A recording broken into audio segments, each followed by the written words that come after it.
그 스위프트망을 통한 달러가 아니라 그 블록체인 네트워크에서 유통되는 비트코인이 패권이 되는 거죠. 그러면 이들이 이제 패권의 막구 조종자가 되는 거고 완전히 다른 프레임으로 가는 거죠. 정말 그 흥미진진한데요. 어마어마한 거대 스토리가 지금 전해지는 것 같습니다. 지금 머스크의 그 비트코인, 도지코인 투자 전략과 6월 텍사스 오스틴 FSD 자율주행을 앞두고 있는데 한국에도 이제 서학개미들이 많기 때문에 여기에 대해서 이제 그 저자의 관점이 궁금합니다.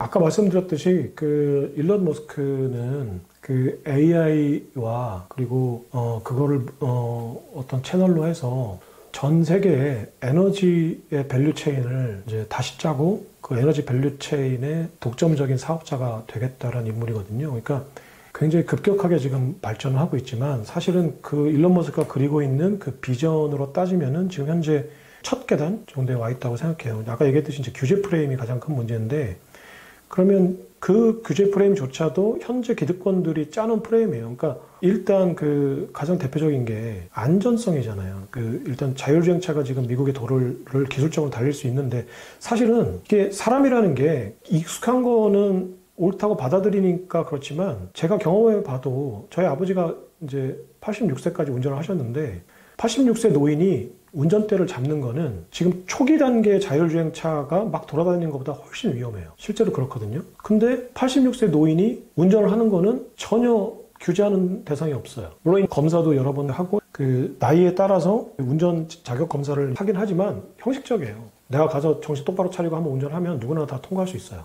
근데 왜 지금 현재 기술적으로 어떤 랩에서 만약에 어떤 그 내가 시연을 하겠다고 테슬라가 맨날 이제 그 IR 때 그 로보택시도 지금 시연을 해줬잖아요. 예. 물론 이제 그 뒤에서 어떤 조작들을 했는지 여러 가지 얘기가 나오지만 어쨌거나 기술적으로 검증 가능한 어떤 모니터링 단체를 만들어서 가서 검증을 하면 지금도 충분히 거리를 달릴 수 있을 거예요. 그러니까 86세 노인이 도로를 달릴 수 있다라는 프레임이 있다면 지금 현재 테슬라의 자동차가 지금 막 다녀도 돼요. 훨씬 더 안전해요. 그런데 못하게 하잖아요. 그게 결국은 그 규제 프레임을 아마 못 믿으실 수도 있는데 결국은 다 기득권의 월가가 만들어 놓은 거예요. 그 규제 프레임이. ESG라든지 환경, 사회, 지배구조 해가지고 그 ESG 구조도 그 ESG를 하지 않는 금융사들과 대출자들에게는 훨씬 더 그 프리미엄이라고 웃돈을 붙여서 대출을 해주게끔 FED의 강령에 있어요. 이거가 얼마 전에 그 피터 나바로하고 스티븐 미란이라는 보고서가 좀 화제가 되면서 이제 그 원본을 이제 백악관 홈페이지에 가서 다 따서 이제 읽어봤는데 ESG가 대출의 요건이 되는 게 그 미국 중앙은행은 물가 관리 완전 고용을 하라는 그 사명을 가진 그 기관인데 이 기관의 그 기본 강령에 ESG에 관련된 게 있어요. 결국 이게 뭐냐면 규제 프레임이에요. 그러니까 규제 프레임이란 건 뭐냐면 기득권들이 프레임을 만들어서 통과할 때 통행세를 받는 거예요. 이게 패권이거든요. 그러니까 네가 이쪽에 넘어오려면 돈을 내라는 거예요. 이게 이제 ESG인데 ESG도 결국은 지금 현재 모든 자동차 회사들한테 적용이 되잖아요. 탄소를 배출하니까 니네는 이걸 넘어오려면 탄소 배출권을 사가지고 하라는 거잖아요. 이게 결국 월가가 만든 프레임이에요. 물론 이제 ESG나 탄소 배출권 관련된 거는 영국과 독일이 훨씬 더 많이 만들었죠. 그래서 지금 그 패권에서 벗어나기 위해서 트럼프가 이제 파리 기후협약도 탈퇴한 거거든요.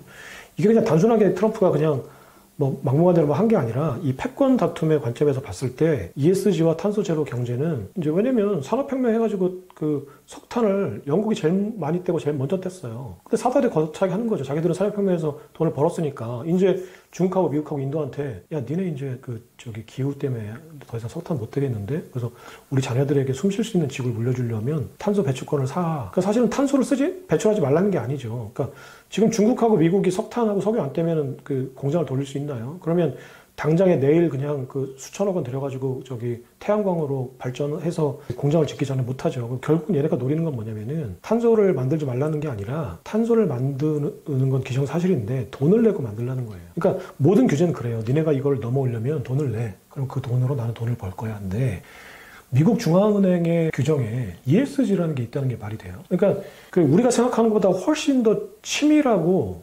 조직적으로 이제 그 월가는 규제 프레임을 만들어 놨어요. 그러니까 이게 이제 싫은 거예요, 일론 머스크는. 그래서 지금 규제 프레임을 내가 부시려면 그 규제를 만든 애들 속으로 내가 들어가야 된다. 그래서 정치를 한 거예요. 2천억 원을 트럼프한테 배팅해서, 일론 머스크는 원래 트럼프를 또라이라고 욕했었거든요. 근데 얘가 왜 2천억 원을 들어가지고 백악관에 들어갔겠어요? 지금 현재 민주당이 장악하고 있는 규제 프레임 하에서는 내가 절대로 하려고 하는 비전을 성사시킬 수 없으니까 내가 꼴배기 싫지만 트럼프한테 알랑방구 껴서라도 나 백악관에 들어가서 내가 그동안에 민주당이 어떻게 규제 프레임을 짜놨는지 장부를 어떻게 정리해놨는지 그 장부를 보고 싶었던 거예요. 그래서 일론 머스크는 들어가서 눈치 안 보고 제일 먼저 했던 게 재무부가 FED랑 어떻게 거래를 했는지, 국방부 어떻게 거래를 했는지 그 데이터를 먼저 본 거예요. 그러고 나서 그다음부터는 이제 뭐 실제로 공무원을 자르고 이거는 사실은 명분이었죠. 합리화시키겠다는 거는. 그러니까 이제 가서 장부를 후다닥 본 다음에 130일이 지나고 나서 장부를 다 보고 머릿속에 기억하고 카메라로 찍어놨겠죠. 이제 아이폰으로. 그리고 이제 나온 거예요, 지금. 그러니까 일론 머스크는 지금 민주당이 짜놓은 걸 다 장부를 봤어요. 그거 다 AI로 만들 거예요, 앞으로. 네. 그러니까 그러면 어떻게 규제를 파괴시킬지, 이걸 전략을 짰겠죠. 그리고 지금 현재 자기는 스콧 베센트하고 사이가 안 좋아서 트럼프가 또 전략적으로 이제 스콧 베센트의 무게중심을 실어주면서 나왔지만 그 뒤에 페이팔 마페 또 있잖아요. 피터 틸도 있고, 또 데이빗 sak스도 있고,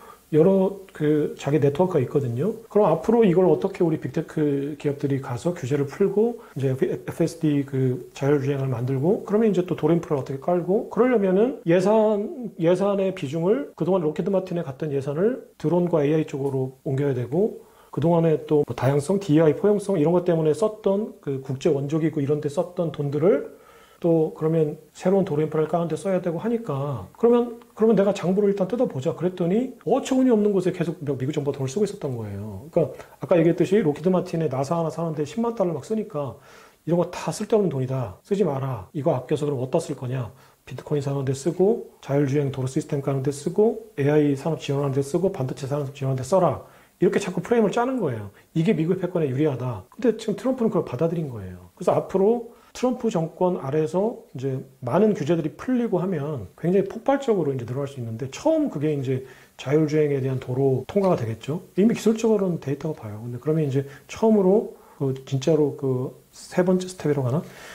완전 자율주행차가 이제 앞으로 내가 핸들을 잡지 않고도 운전할 때가 되면 테슬라에 대한 가치를 사람들이 새롭게 아마 보게 될 거예요. 그러면 그때 그것도 제대로 보는 게 아니라 그걸 계기로 테슬라가, 스페이스X가, 그리고 뉴럴링크가, 그리고 X라는 플랫폼이 이걸 다 뭉뚱그렸을 때 일론 머스크가 피터 틸이라는 친구이자 원수, 그리고 샘 울트먼이라는 굉장히 꼴보기 싫은 동종업계 종사자들과 머리를 맞대고 어떤 이제 미래를 만들려고 하는 건가. 그리고 그들은 그걸 만들 수 있는 기획력과 실행력과 자본과 정치적인 권력을 다 가지고 있다. 그러면 그 사회가 우리에게 유리한 사회가 될 거냐, 우리 한국 사람들에게 한번 판단을 해보시고 또 불리하다면 어떻게 하면 좀 덜 불리하게 만들 수 있을 거냐. 그러니까 지금 현재 가장 중요한 거는 이 빅테크들이 이데올로기를 갖고 있다는 거예요. 과거에는 자유주의였는데 지금은 테크놀로지 이꼴 이데올로지예요. 그러니까 그러면 결국은 마음에 들지 않는 상대는 문을 닫아버리겠다는 거거든요.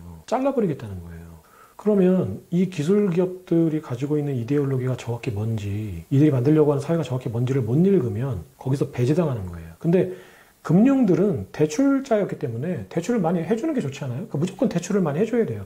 그러니까 공산당들한테 대출해주고 다 했어요. 굉장히 개방적이었어요. 오히려 개방이 이득이었으니까. 근데 앞으로 테크 산업들은 굉장히 배제적일 거예요. 왜냐면은 중국이라는 테크 기업들이 있으니까. 그럼 결국은 땅 따먹기 싸움이거든요. 그럼 이거는 서로 땅을 많이 차지하는 것도 중요한데 내 땅 내에서 얼마나 깊이 파느냐가 더 중요하거든요. 왜냐면 어차피 공산주의 국가들의 연맹은 거기는 못 들어가는 거예요. 미국의 빅테크들은. 또 그들도 이쪽으로 못 넘어오고. 그럼 거기에 담벼락을 한번 쳐놓은 상황에서는 이 영역 안에서 얼마큼 깊이 파느냐의 문제거든요. 이데올로기의 문제예요. 그러니까 우리가 어디에 설지를 좀 깊이 판단을 해보시고 어디서 돈을 만들지를 한번 고민을 해보셨으면 좋겠어요. 예, 시간이 생각보다 별로 없을 것 같은 느낌이 강하게 드는데 그래서 저자님이 비트코인의 시대 책에서도 강조했듯이 우리가 개인한테는 시간이 무한정 있는 게 아니니까 자본력도 좀 약한데 그런 부분에서 좀 깊이 생각하는 게 좋을 것 같고요.